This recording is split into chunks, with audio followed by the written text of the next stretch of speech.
Week's question mark, we're going to cover skill set versus mindset, skill set and mindset. Why is it critical to develop your skill set, and why is it critical to have the correct mindset? Let's get into it.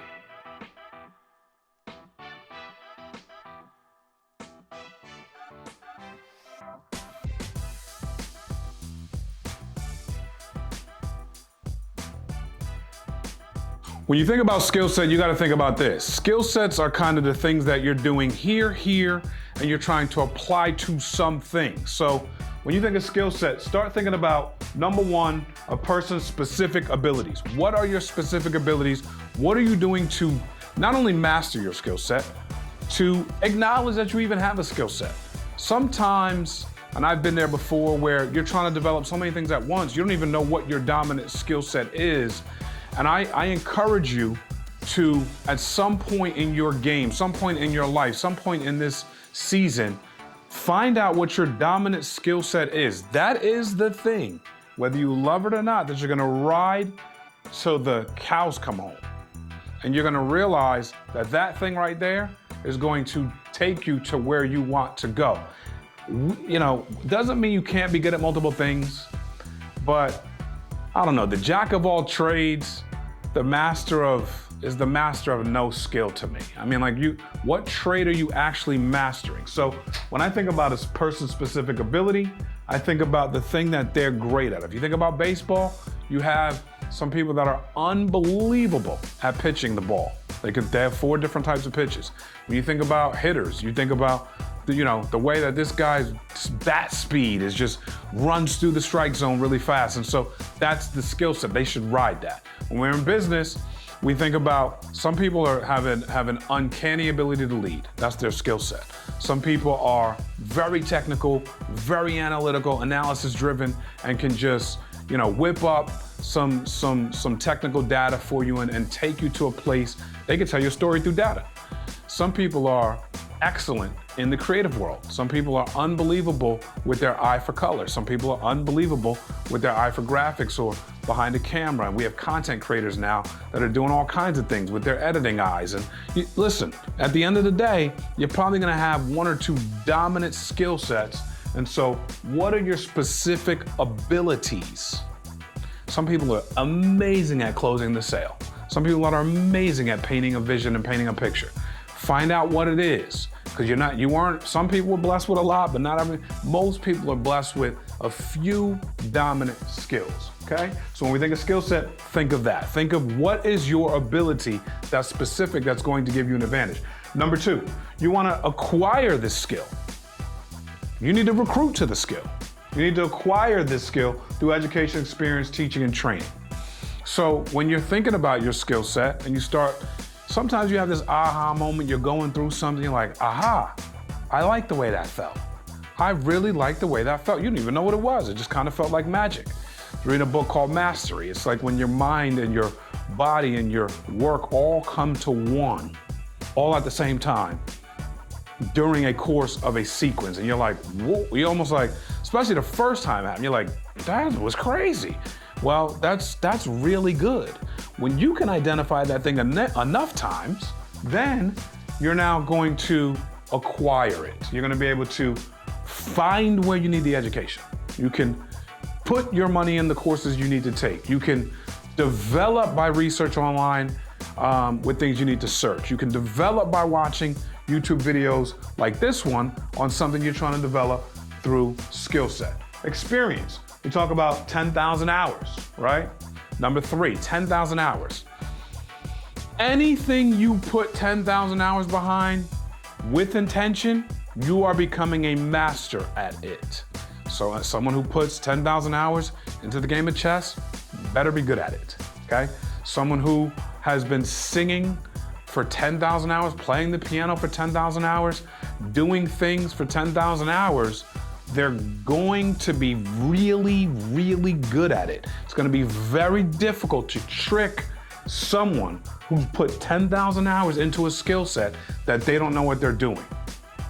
I remember vividly being compared, or in my mind, I was comparing top producers in the insurance industry to me, and what was it that I was lacking that I wasn't getting the result that they were. And then I started outworking my situation. Then I started working so much to mow down my learning curve and try to take what would take a long time and turn it into a short period of time. But as I was increasing my work ethic, I was increasing my skill. And so what I started to learn was every single thing that a top producer could possibly know about being a top producer and producing at a high level. And so what used to seem mythical and just magical and just like, this doesn't even make sense watching them produce because it looks so video game-ish, I started to learn this ain't video game-ish. This is work ethic. This is putting hours in your craft. This is what experience creates. 2 and 3 go together. This is what experience creates. As I'm putting that much work ethic into the hours I'm doing, I'm teaching myself a whole new framework of skills. I'm going deeper into the crevices of the skills. I'm going deeper into the knowledge of the skills. I'm able to moonwalk with the skill, meaning I could rehearse the skills backward because I'm very, very versed in the skills. And so I learned to be, very good in sales and understand relationships and understand clients and business and execution and setting expectations and managing expectations because I was doing it at such a hyper level, I couldn't do anything but learn. Once I put that many amount of hours into it, it was very difficult to come at me and tell me what you think a top producer should look like. Because I know I'm living, walking, breathing, talking. I'm that guy. I'm not saying that to sound any certain way except for the amount of hours that I put in. I would never take away from your skill set of 10,000 hours, ever. And don't ever let anyone take away from that. You've earned that. So find out, that's why it's so important to find out what your abilities are, because why would you want to put 10,000 hours into nothing? Why would you put 10,000 hours something you hate? Why would you put 10,000 hours into something that just doesn't fulfill you? That's why it's so awesome when you start stacking the clock against your skills, because it teaches you with something that you really love. So as you're teaching and training, you're learning, you're growing, and you're becoming a master in your craft. Number 4, repetition. We all know repetition is the mother of skill. When we talk about skill set, the mother, the birthplace of skill is repetition. And so when we talk about doing things over and over, I don't care how many mistakes you make. I really don't. Matter of fact, the person who makes the most mistakes is the most active. I'll repeat, the person that makes the most mistakes is the most active. Why? They're doing more reps. If you're doing more reps, you're making more mistakes, you're learning faster, you're adjusting quicker. So when you talk about getting a competitive edge, start thinking about repetition. Start thinking about what it looks like to repeat, shamelessly repeat a skill. Shamelessly, no judgment.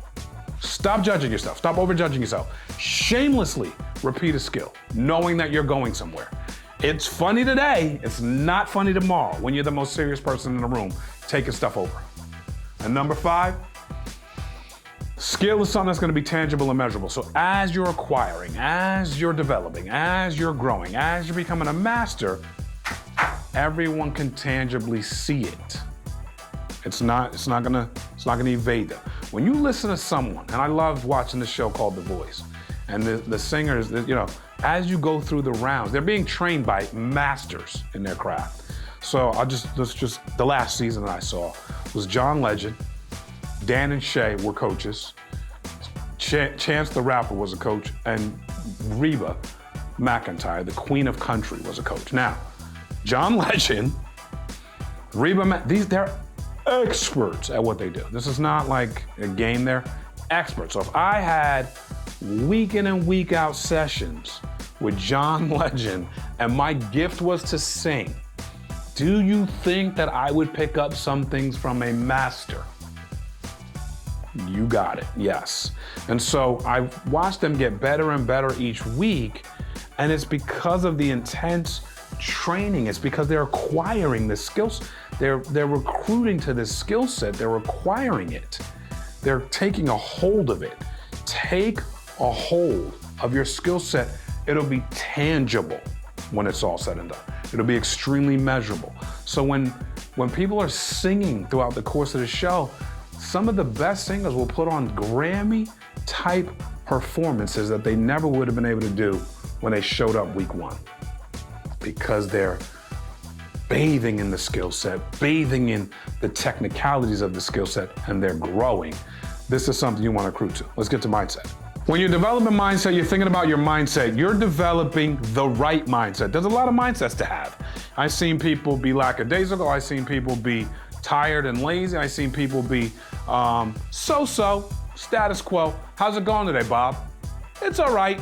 I've seen people be great. I've seen people be good and excitable. I've seen people be great and fired up. I mean, you have to figure out how you're going to approach life. I'll never forget listening to this real estate broker. I was calling their office because I was looking at some commercial property and I was trying to get a new space to rent for my office, and I was dealing with the realtor. And the realtor was kind of a pain in the neck, if I'm just gonna be really honest. And I called the brokerage to talk to the broker. And I said, hello, such and such. And I said, hey, Mark, how you doing? I said, I'm doing okay. I said, how are you doing? She goes, I'm doing great. I was like, I never, ever will forget that. Like, I'll never forget how I was just doing okay. And she was doing Tony the Tiger great. It's just different. That's freaking different. And I knew at that moment. Now I've been kind of being schooled at that point in time of like, I'm doing okay. I'm doing good. I'm doing great. I'm doing unbelievable. I've never been better.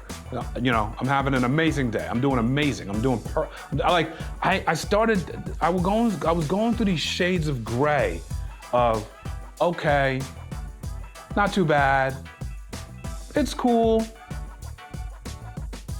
good, like I'm good, I'm having a good day, it's good, and I'm doing freaking amazing. Like, that's different, guys. When we say there's levels, there's levels. And so I'll bring a very recent example. I was at this sporting event with my neighbor who we both have season tickets, so we see each other a lot. And I'm talking to this person and I go, how you doing? They said, I'm doing all right. And they said, how are you doing? I said, I'm doing amazing. And they said, amazing? Like, I don't ever hear that response. I hear a lot, and I didn't realize, again, here we go. Now, the lesson I told you about Tony the Tiger Great was probably 8 years ago. The example I'm giving you right now is probably a month ago. So nothing's changed in 8 years, but there are levels, fam. So we gotta figure out which level are you? What are you trying to put out there in the ecosphere? That's all mindset. So number one, you gotta realize it's influenced by your experience and your belief. My experience up until the point of being challenged was, I'm good, all right. Hey, how you doing? It's all right, it's good. Or tough day, man. Just a rough day. Hey, not having a great day. That's my belief. I believe that. If I say I'm doing amazing, guess what I believe? Because here's the deal. As you say you're doing amazing, I'm doing great, I'm doing exceptionally well, I'm doing unbelievable, it's a great time to be alive. You are instilling that right in here. It's a seed that you're planting that has the ability to grow like any other seed. And so as you're going through, yes, you could have bad experience in life. I wasn't raised with any money or any experiences. We moved around 6 or 7 times. We got evicted we got foreclosed on. We got evicted from stuff. We've moved around a lot because we had no money. So I could talk to you about experience. How do you come out of experience? Belief, self-belief. You need to start instilling self-belief into your heart. into your mind, into your soul, into your character, into your belief, so that you can get to the places you want to believe, that you want to be in life. You need to understand influence, and the mindset is extremely important. What are you listening to? Who are you listening to? Who are you around? You know, they talk about that the 5 people you spend the most time with are the people you become. Are you recruiting the right people? Are you communicating with the right people? Are you spending time around a bunch of crabs in the barrel that can't wait to bring you down? I can't. I have no energy. Zero energy. Sometimes that's family. Sometimes that's close friends. Maybe that just means limiting. You can't control who your family is. I don't think you should get rid of your family. You have to start realizing you only get one life. Number 2, how do you handle challenges and setbacks? Like, how are you dealing with that? How do you deal with adversity? What are you doing? When you get kicked, do you like to stay down? Are you looking for a pity party? Are you looking to recruit sad people who can't wait to mope with you? I don't mope, like ever, because it's not productive. I don't mope. You might like to mope. You might recruit mopers. I don't recruit mopers. So what I do is I try to stay positive. Doesn't mean I win every battle. Doesn't mean I win every day. I win wars. And you can lose battles and win wars. But I'm not gonna sit here and, have pity party after pity party after. Don't get me wrong, I have my fair share of doubt, disbelief, fear, pity parties, but they don't last long. Now, how do you do that? You have to start with belief. How do you I don't care, let's say you do 9-week pity party bingers. That's you, okay? How do we get it to 8 weeks? How do we get to 7? How do we get to 6? How do we get it to 30 minutes? Yeah, this is a skill that you want to start to look at and start to develop. You do want to have a positive mindset. You need one. You need one. I would even go as far as to saying it's a non-negotiable if you want to be successful long term. And successful doesn't just mean money. It doesn't just mean business. It means relationships. It means thought process. It means winning the day. It means winning the war in your mind, success. Okay? Number 3, a growth mindset versus a fixed mindset. This is key because at the end of the day, when we think about mindset, you have basically 2 options. You can always fight for something better, or you can flight to something status quo or worse. That's what this all represents. It all represents, what are you fighting to? What are you fighting for? Are you fighting at all? And when we think about fixed mindset, a fixed mindset is someone who knows it all. It is what it is. And I got it. I got it. It's not me, it's you. I don't talk to me about what I don't do right. It's what you don't do right. It's fixed. There's no way I can get better. There's no way I'm looking to get better. I know all the information. I got the room on lock. Please, it's never my fault.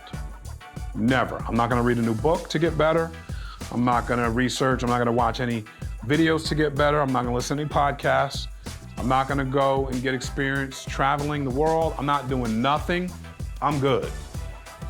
And if I go travel, I learned nothing. I'm too smart. I'm too awesome. I will not learn anything. Thank you very much. Then you have the growth mindset, the person who's always pulling, always, fighting for more, always trying to find out what it is that they can learn next. They're always reading. They're always researching. They're always listening to a podcast. They're always willing to take information from someone else. They don't know it all, so much so that they're like, let me hear your perspective. Because I'm interested, I'm curious. Or they ask questions because they want to know the information. And so when you start thinking about these 2, skill set and mindset, you realize they don't oppose each other. They very much are in unison. You want to build skill, you want to build the mindset, you want to build both of them together. This is how you crush your business objectives. This is how you crush your marriage. This is how you crush life. That doesn't mean you're not gonna have bad days. That doesn't mean that you're not going to be in valley seasons. That doesn't mean there's gonna be times where you feel like nothing can go right. but you have built up the skill and you have built up the mind to fight and win. Most people who build up the mind and the skill to fight win because their mind won't keep them down and their skills are always going to be marketable. So keep your skills marketable, keep your mind sharp, and you're going to find yourself in a great position in life at all times. What are you doing to develop your skill set? What are you doing to increase your mindset? If you like the challenge that we are putting out there for you today, please like the video. Subscribe to the page. The only way we exist is by people acknowledging that the information is worth anything to them at all. We appreciate you. Share the video and comment. Comment in the comment section. Talk about the things that you've done from a skill set perspective. What are you doing from a mindset perspective? How are you growing? Who can you help in the comment section? We love you so much. Thank you for listening.